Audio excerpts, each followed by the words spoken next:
Assalamualaikum warahmatullahi wabarakatuh. Perkenalkan, nama saya Sania Dewi Maharit Krisnaningsih dan NPM 220420120104 dari kelas Bela Negara G168 Program Studi Administrasi Bisnis. Hari ini saya akan menjelaskan mengenai implementasi nilai-nilai bela negara sesuai dengan program studi masing-masing.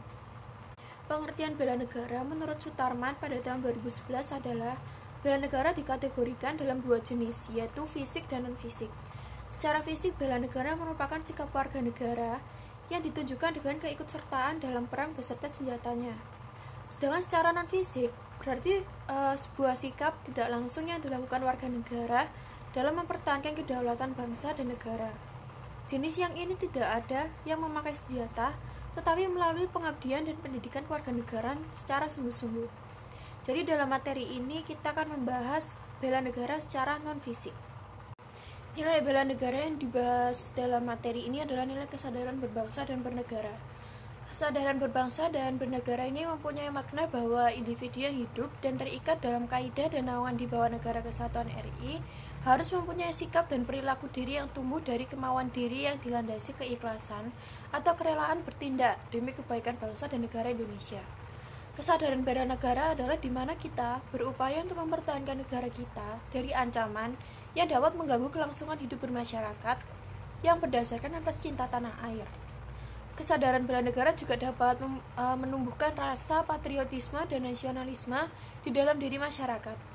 Upaya bela negara selain sebagai kewajiban dasar juga merupakan kehormatan bagi setiap warga negara yang dilaksanakan dengan penuh kesadaran, penuh tanggung jawab, dan rela berkorban dalam pengabdian kepada negara dan bangsa. Keikutsertaan kita dalam bela negara merupakan bentuk cinta kita terhadap tanah air. Implementasi nilai bela negara dalam perspektif etika bisnis atau CSR. Program CSR atau Corporate Social Responsibility ini merupakan salah satu kewajiban yang harus dilaksanakan oleh perusahaan sesuai dengan isi pasal 74 Undang-Undang Perseroan Terbatas atau UU PT yang baru.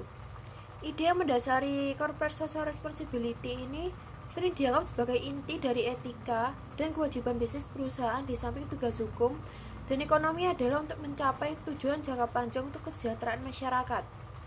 Perusahaan mengutamakan prinsip-prinsip moral dan etika yang akan memberikan manfaat paling besar untuk masyarakat. Tanggung jawab perusahaan terdiri dari tanggung jawab filantropis, tanggung jawab etis, tanggung jawab hukum, dan tanggung jawab ekonomi.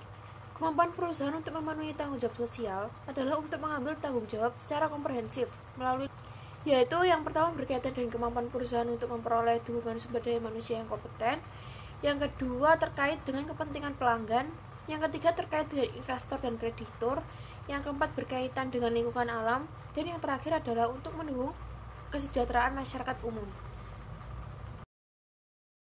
Benefit yang diterima oleh perusahaan apabila menetapkan program CSR ini dengan baik adalah, menurut Emmanuel pada tahun 2011, berdasarkan penelitian yang dilakukan oleh Business for Social Responsibility, manfaat yang dapat diperoleh suatu perusahaan yang mengimplementasikan CSR yaitu yang pertama, peningkatan penjualan dan pangsa pasar atau increase sales and market share, yang kedua memperkuat posisi nama atau merek dagang atau strengthen brand positioning, yang ketiga meningkatkan citra perusahaan atau enhance corporate image and clout, yang keempat meningkatkan kemampuan untuk menarik, memotivasi, dan mempertahankan pegawai atau increase ability to attract, motivate, and retain employees, yang kelima menurunkan biaya operasi atau decreasing operation cost, yang keenam meningkatkan daya tarik bagi investor dan analis keuangan atau increase appeal to investor and financial analyst. CSR pernah terjadi pada tahun 2018, yaitu Facebook Cambridge Analytica skandal. Skandal Cambridge Analytica merupakan salah satu kasus penyalahgunaan data terbesar di dunia. Ada 87 juta data pengguna Facebook yang digunakan. Data tersebut dipakai untuk kepentingan kampanye pemilu Presiden Donald Trump pada tahun 2016. Trump sendiri menang pemilu dan menjadi Presiden ke-45 Amerika Serikat. Lembaga ini beroperasi melalui Facebook. Pengguna yang mengisi data dalam kuis psikologis langsung diproses oleh Cambridge Analytica. Skandal pencurian data ini kemudian diungkap oleh Christopher Weil. Ia adalah seorang konsultan data asal Kanada yang pernah bekerja di sana. Cambridge Analytica diketahui dibiayai hingga 15 juta US dollar oleh milioner Amerika Serikat Robert Mercer yang juga seorang donor besar untuk Partai Republik atau Partai Penyokong Trump.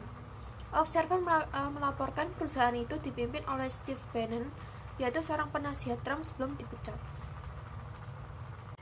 Evaluasi dan saran CSR yang bisa dilakukan adalah yang pertama, perusahaan perlu terus mencermati pentingnya membuat program CSR yang tepat bagi masyarakat sekitar.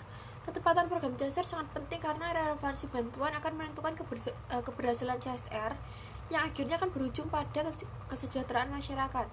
Yang kedua, perusahaan perlu terus melakukan evaluasi terhadap program CSR agar upaya pemberdayaan masyarakat terus meningkat kualitasnya.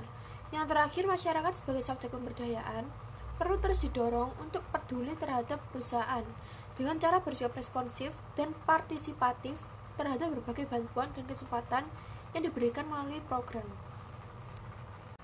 Sekian dari materi yang bisa saya sampaikan. Jika ada salah kata saya mohon maaf. Wassalamualaikum warahmatullahi wabarakatuh.